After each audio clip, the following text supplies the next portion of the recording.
Hello, and welcome to the SaWGuy podcast.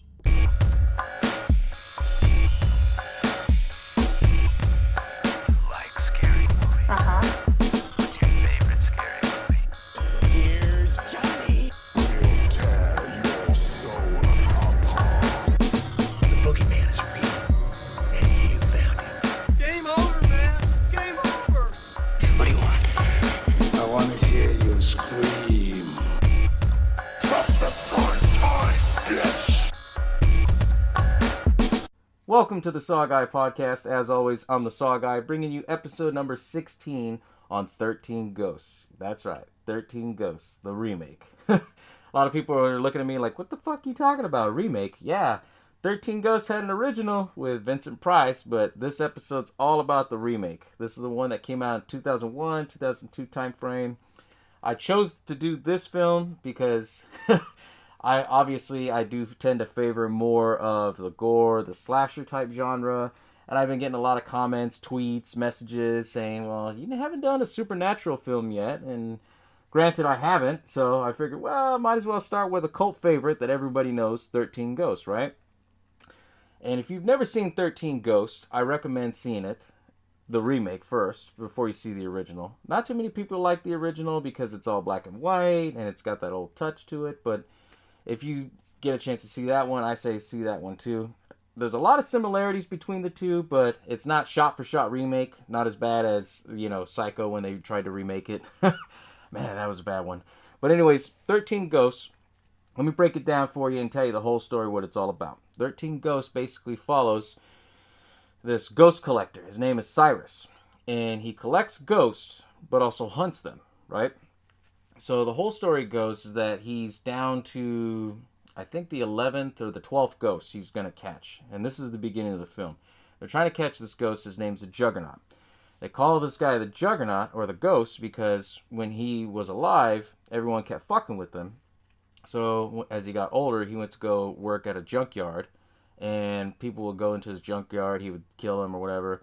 And cops found out about it. They shot him. And so his spirit is left in this junkyard. Well, anyways, Cyrus, he basically tries to do and plant this trap of his normal ghost box, try to trap this ghost, and they're trying to lure out the Juggernaut. Juggernaut comes out, kills everybody. Matthew Lillard survives. He thinks Cyrus is alive, and then Cyrus ends up getting killed during this whole fiasco of everything going on. Flash forward, it follows Cyrus's family. It follows down to his nephew, and you find out what's going on with his nephew's life. He's had a shit run in life. He has 2 kids. His wife had just passed away. There was like a fire accident or something that happened. They never really explained too much into it.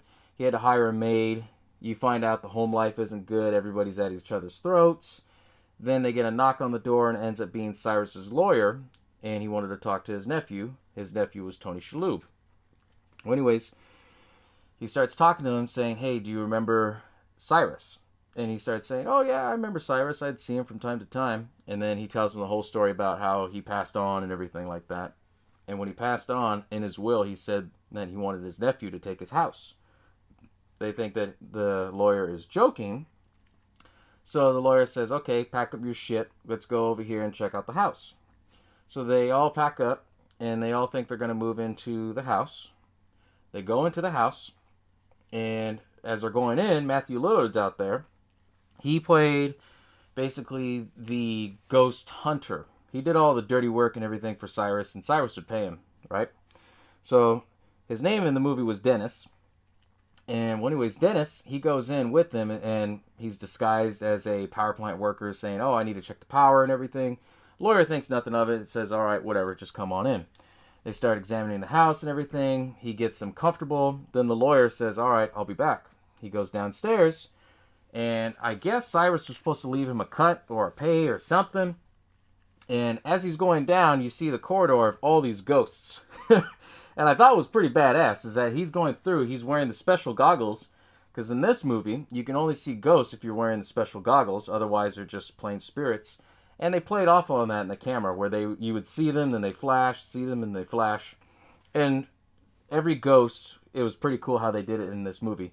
Because every ghost has their own backstory, like full detailed backstory, which was badass at, even then and now, As he's going back there, the last ghost he sees is the angry princess. She's the one who a lot of people will remember. She's the naked one, and she's the one with her backstory is that she thought she wasn't beautiful enough, and she just went crazy because she just didn't think she can be as beautiful as she thought she could have been, and she killed herself in a tub. And so her spirit is basically trapped in a bathtub with blood, and she's leaning over it, and she has a knife. As he's going in, he made a comment to her about how she looks or whatever, and saying, "Oh, looking pretty" or something, pissing her off. So all these ghosts are hitting on the wall. And what's interesting is that they made it so that way that the whole house, even though it's made of glass, there's spells all over. And no one really picks up on it until later on in the movie.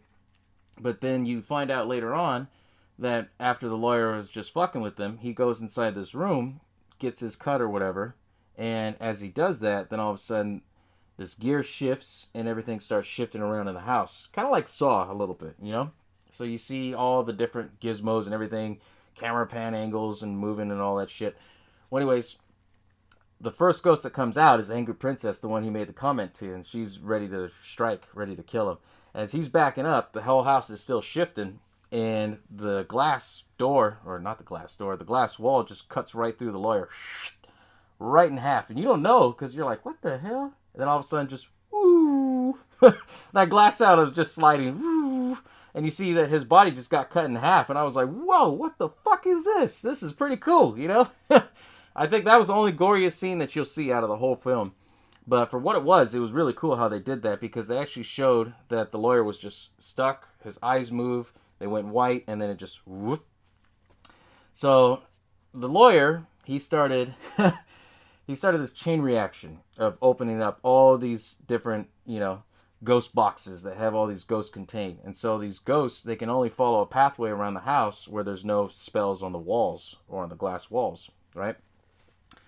So the whole story goes is that Dennis, Matthew Lillard's character, he's like, oh shit, something's happening. We all need to group up. They group up, and then he starts telling them the story like, hey, I worked with Cyrus. I know what's going on. All this is a lie. I just came in here to find out what the fuck was going on. The family gets pissed. Tony Shalhoub, he punches him, then says, what the fuck are you talking about? And then he explains to him the whole story about, hey, I was a ghost hunter. I worked for Cyrus.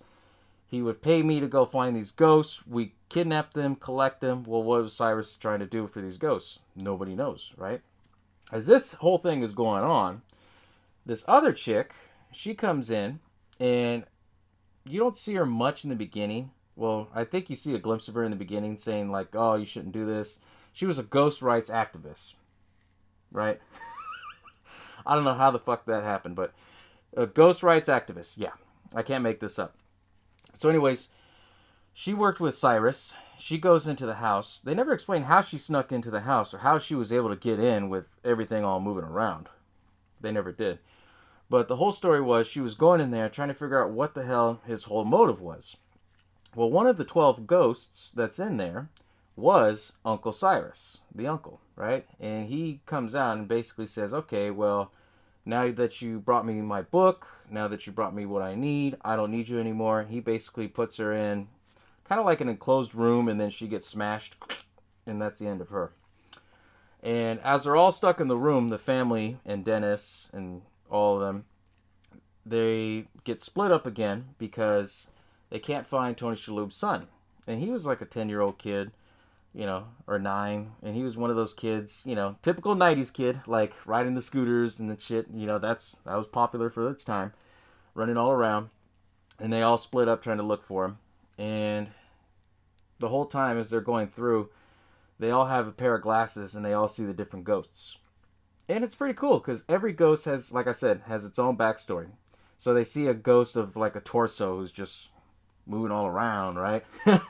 The torso ghost story, the whole backstory with that one was he was a gambler. He basically screwed out the mob or the loan sharks or something. He tried to get away. They kidnapped him. They decapitated him. And now his ghost is basically a torso that's been wrapped in cello wrap. So they see that ghost and they start freaking out. And then they see the kid who was wearing the Indian outfit, and I guess he was a cowboy and Indian around that time. What was his name? The firstborn son. I wrote it all down on my notes. See, I wasn't kidding to you. I wasn't.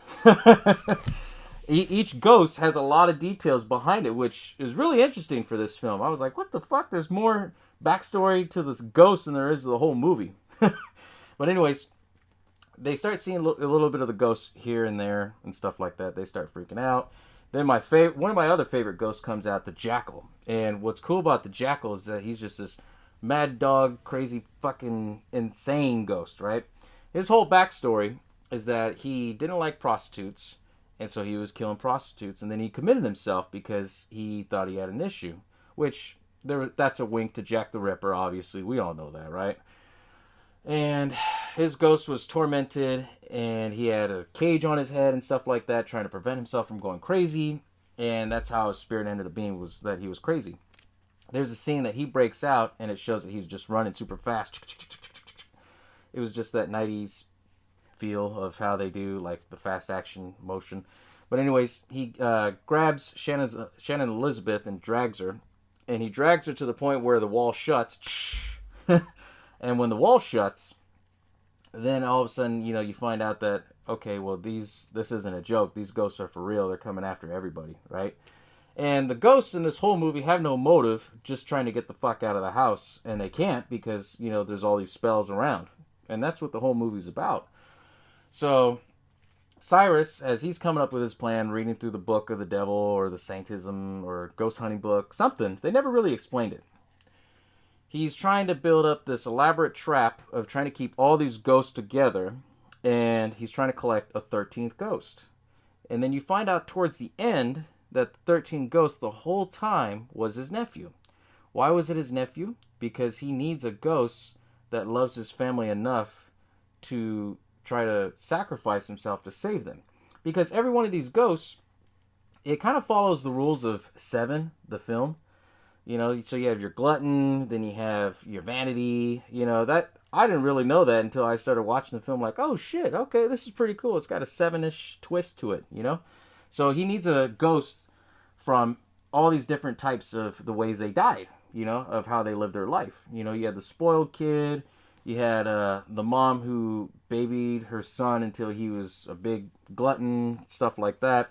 You had, what was another one that I liked, which was the Torn Prince, who was kind of like a James Dean, Rebel Without a Cause kind of style. He was a baseball player, and, he got into an accident during a drag race. So he needed all these ghosts with different backstories. And his 13 ghosts to complete this whole triad of things, to have control of all the ghosts and stuff, was his nephew. That was the whole plot of this film, was to try to get his nephew in the house so he can have that way, right? He builds this elaborate trap where it's like this spear going all around, and he has Tony Shalhoub's kids, Shannon Elizabeth and his son. They finally find him, and as everything's going crazy, he tries to go and save them, and he can't save them because all the walls and shit are still built up. As he's going around with Dennis, or Matthew Lillard, they find out that one of the walls popped out, and it ended up being the other big badass ghost, which was the Hammer. He was the big buff dude who had all the railroad spikes and shit, and his backstory was nobody really liked him. He was an asshole, so they basically, tortured this guy with railroad spikes, and he was a blacksmith, right? So this ghost coming after Tony Shalhoub and Dennis Leary. Why did I say Dennis Leary? I meant to say Matthew Lillard, right? And there's a scene where they basically are kind of like cornered, and there's no way that they're going to survive. So he basically sacrificed himself and tells Tony Shalhoub, stay behind this glass, the spell will protect you. And that's what he was doing. And as that was going on, then the Hammer was just beating the shit out of Matthew Lillard's character, Dennis. And I thought it was kind of funny because it got real cheesy and it got real kind of effecty kind of thing, like special effects. He picks up a dummy, and it's supposed to be him, and he breaks him in half and throws him on the ground. And it was really cheesy because you could tell it's like a plastic dummy or whatever. But after that, then the walls shift, and then, then he's able to go inside and save his kids. But he wouldn't have had that if it wasn't for, Dennis sacrificing himself for Tony Shalhoub so he can go and get his kids. So now we're at the ending of the film, and all of a sudden shit's going haywire, things are going crazy, and then the spear's going, then it stops, then it's going, then it stops. Tony Shalhoub jumps through the spear, sacrifices himself. He doesn't die or anything, and he holds on to his kids as the whole house just kind of falls apart, and then all the glass breaks, and all the ghosts escape. End of movie. And for what it was, the movie was okay.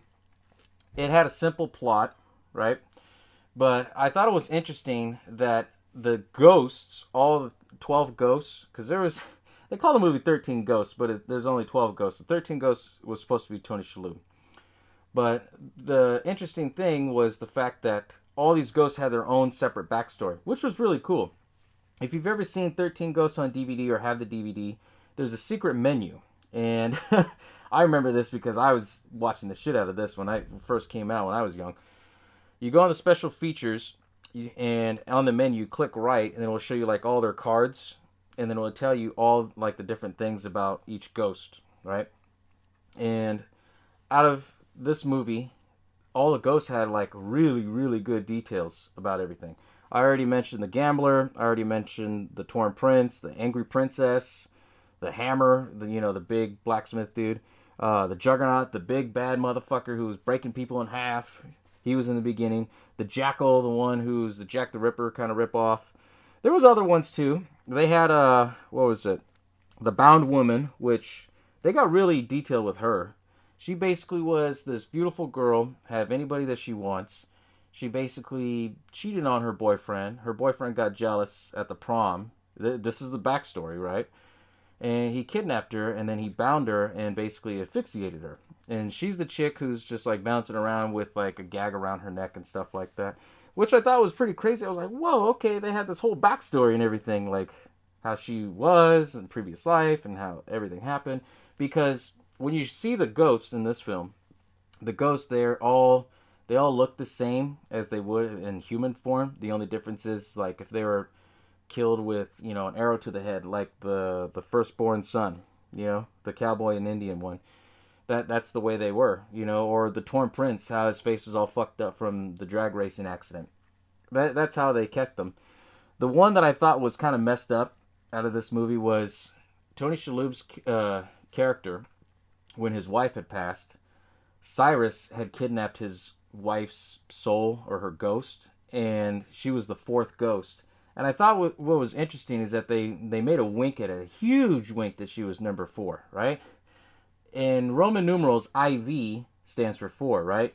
So the whole time in the movie, she's walking around with an IV bag, and that was just basically right in front of us the whole time that she's ghost number 4. And I thought that was pretty cool. It was a little wink that the creators did. Okay, I give them credit for that.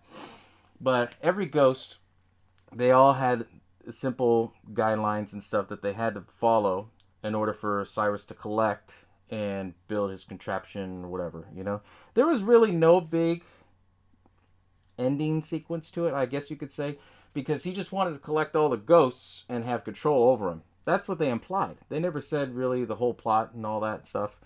But every ghost, they all had their different stories to it. The ones that I didn't mention was the Pilgrimess.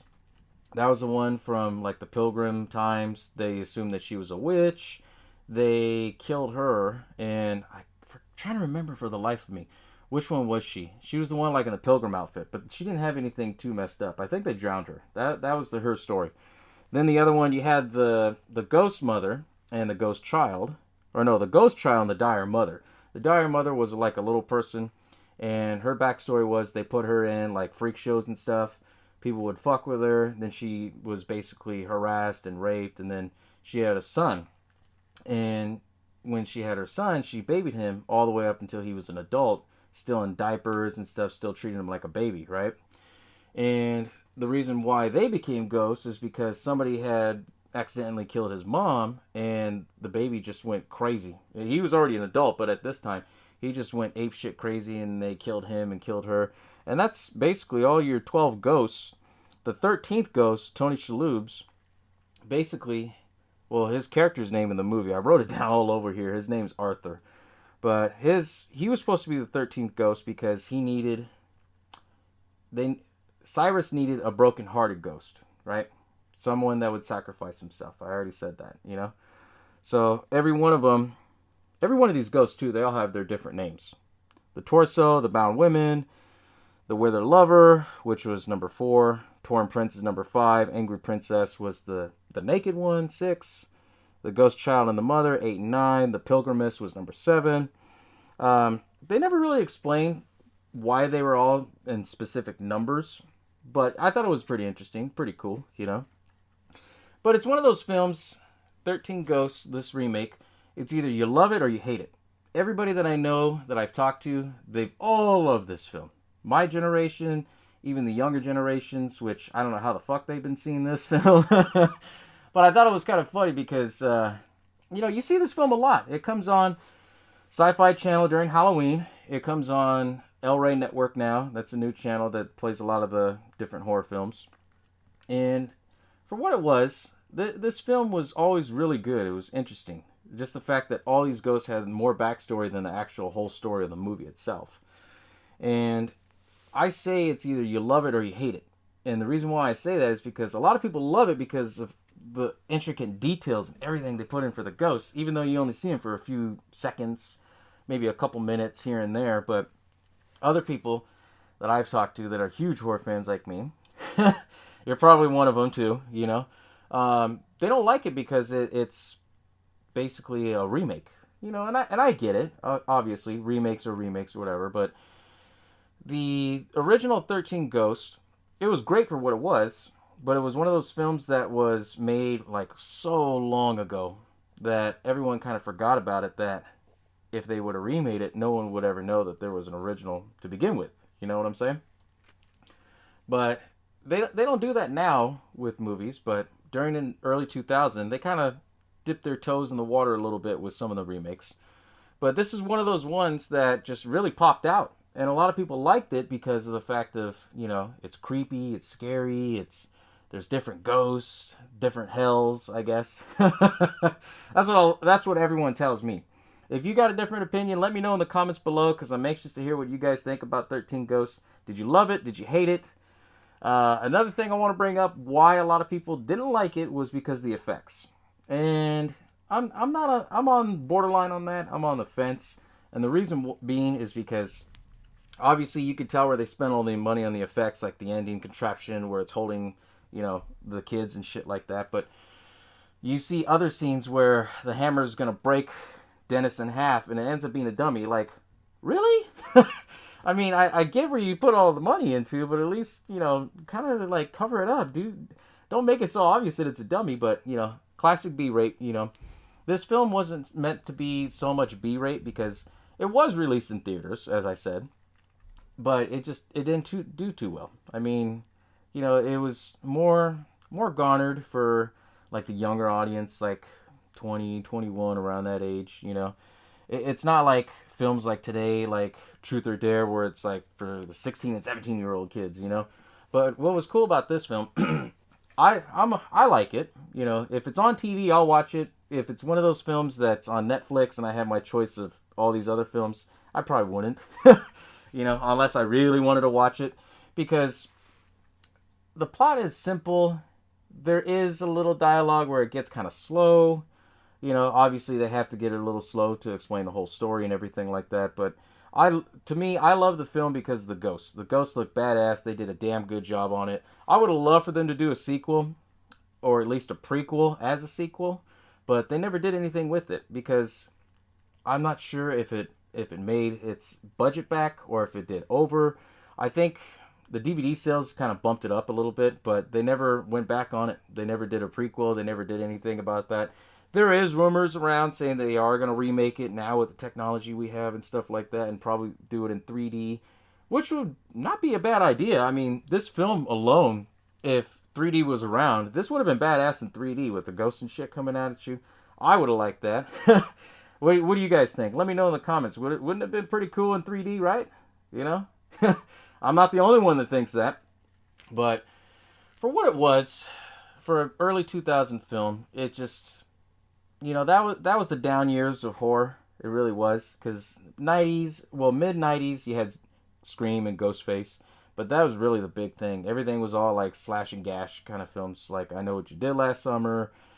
Then around 2000, they did a string of remakes and random one and done films, which was pretty cool. They were all original ideas at least, except one or two remakes. But this was one of those ones that I think it was made so far from the original that a lot of people forget, or some don't even know, or some of you probably this is your first time hearing that this is actually a remake of the original. The only correlation that this one has, the original and the remake, the only difference is the character's name. And the fact of Cyrus was the nephew in the original, and Cyrus is the uncle in the remake. That's the only difference. They just switched up the character names, switched them, different identities. But for overall, I mean, it was pretty good for what they did. They didn't do shot-for-shot remake like like the remake of Psycho. That was another one I saw the other day. Just like, oh man, you can't do 50s shot-for-shot remake of a film and expect it to be okay. But, at different times. That's what it is, But bottom line, a lot of people, it's love it or hate it. A lot of people, they complain about the effects, the ones that didn't like it. And I get it. Sometimes there's so much going on because this movie does have a lot going on where you see all the effects, it's over the actor's face, and just, yeah, it gets headache. You can get a headache from it, and I do, if I'm not wearing my glasses, but yeah. But you either love it or you hate it, bottom line. It's one of those films, it's a cult favorite from everybody, most people. If you like it, cool, because it's one of those good supernatural films. If not, I suggest give it a second shot because, I mean, just the ghosts alone just make this movie badass just to watch it. I might even watch it after this episode, to be honest with you. Watch it again, at least for the 5th, 6th, 7th time, since I've been doing this episode. That's what I usually do for my research. Usually watch it a couple of times. But anyways, let me know in the comments below what you guys think. Always anxious to hear what you guys think about it. I know... I do tend to favor slasher films over supernatural and other style films, but I'm kind of branching out. I've been going through this supernatural phase since y'all kind of been bringing it up to me, I'm anxious to see what you guys think on this, So let me know in the comments below. Get at me, tweet at me. Let me know. I'm the only SaWGuy. I'm the only guy who actually reads all this. It's a one-man show, one-man operation. So let me know what y'all think. You'll be excited for the next episode. I'll tell you that much, because it's gonna be about a different dimension, I shall say. Hint, hint. So, but anyways, thank you for joining me on 13 Ghosts for episode 16. As always, I'm the SaWGuy, and that's all I got, guys. I'm out. Bow down to the king.